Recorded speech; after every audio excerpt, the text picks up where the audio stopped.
Hey guys, welcome back for part 2. I just want to share with you some extensions on implicit differentiation. So in this case we have the x squared plus y squared is 25, dy dx equals negative x over y. Remember, this is the circle with a radius of 5.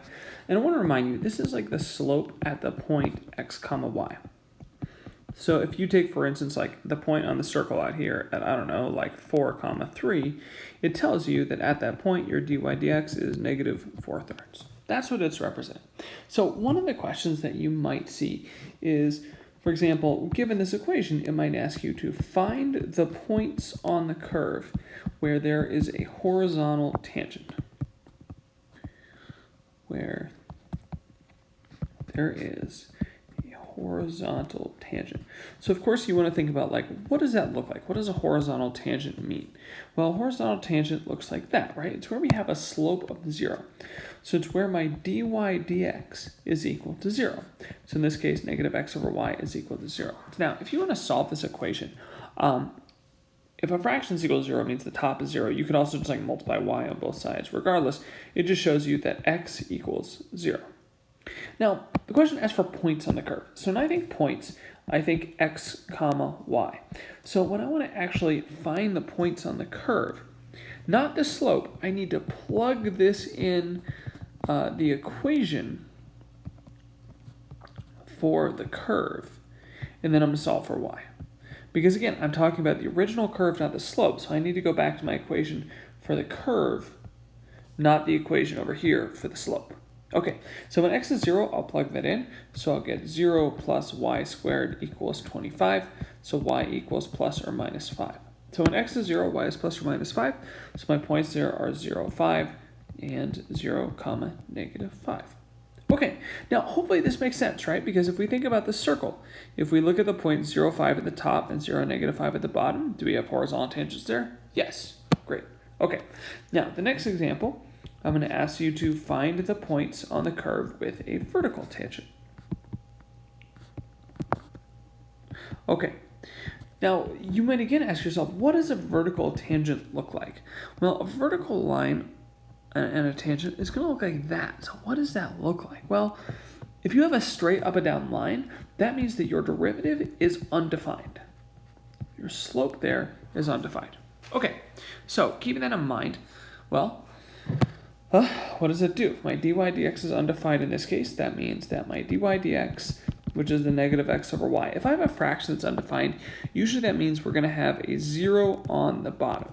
So this is something over 0. So what you're going to do, you're going to set the bottom equal to 0. Okay, so y equals 0. Great.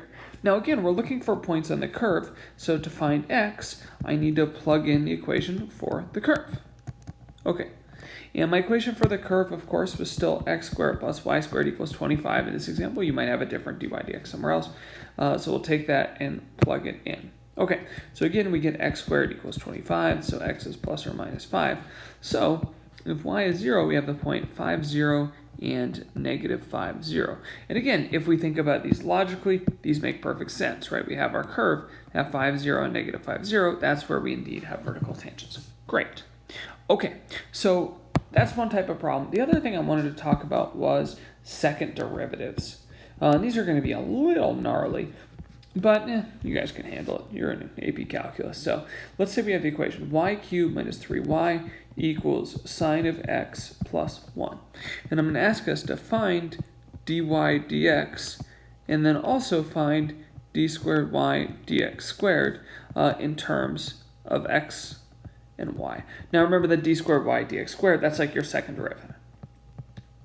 Okay, now the first derivative here should be pretty straightforward, right? We take the derivative of both sides with respect to x, so we get 3y squared times dy dx minus 3, derivative of y is dy dx, derivative of sine of x is cosine of x.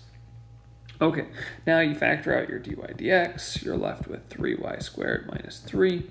Okay, so what you get in this case, of course, is your dy dx equals cosine of x divided by 3y squared minus 3. Okay, so that's the first derivative in terms of x and y. Now, let's get to this point, the d squared y dx squared. So what that is, of course, is that is the derivative of the first derivative, so the derivative of dy dx.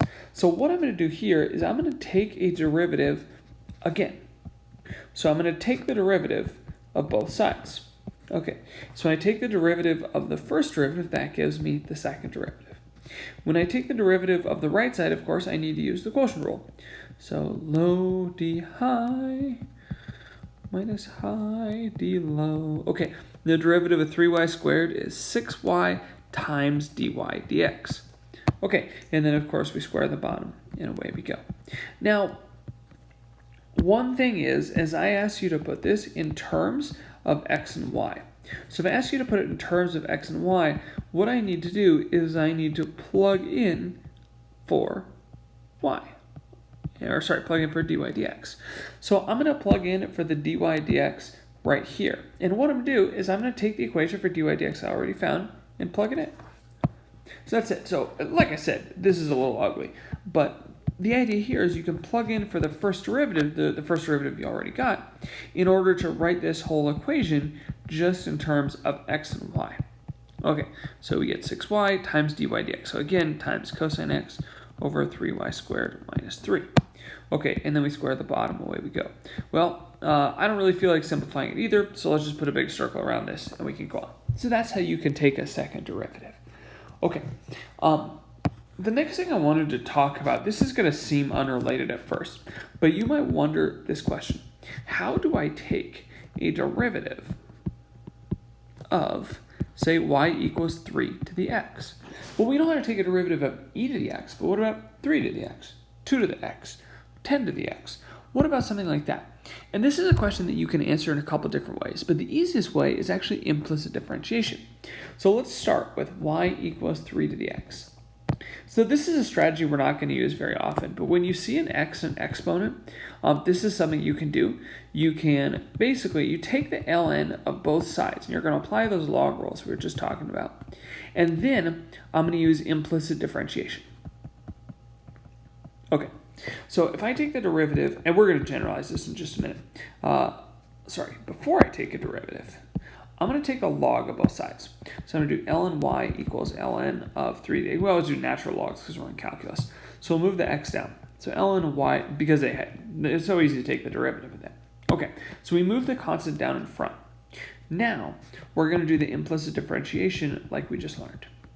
Okay, so when I take the derivative of ln y, I get 1 over y times dy dx. Okay, x times ln 3.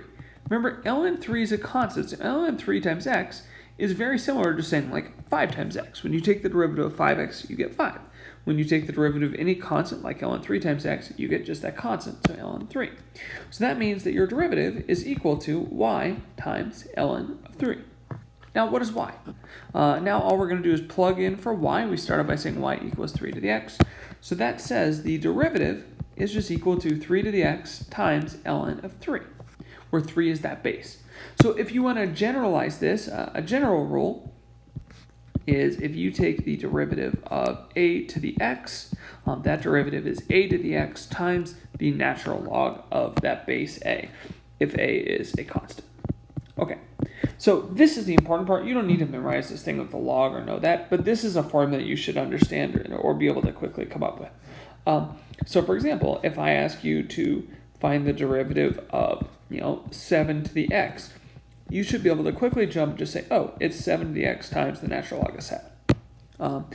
If you have an example with the chain rule, if I ask you to differentiate, say, f equals, 7 to the cosine of x, well, your derivative of that, you're going to start with the 7 to the cosine x times the natural log of 7, and then by the chain rule, you multiply by the derivative of cosine x, which in this case is just negative sine x. I'll put that in parentheses, of course, because it's multiplied, not subtracted. Same thing, if you have any constant to any power, just do still to that power times the natural log of the base times the chain rule right here. Okay, so that's a useful tip. Again, that's something you're just going to hopefully be able to remember, come up with, or memorize, or whatever. Hope you've enjoyed implicit differentiation. Let me know if you have questions. I'll see you soon.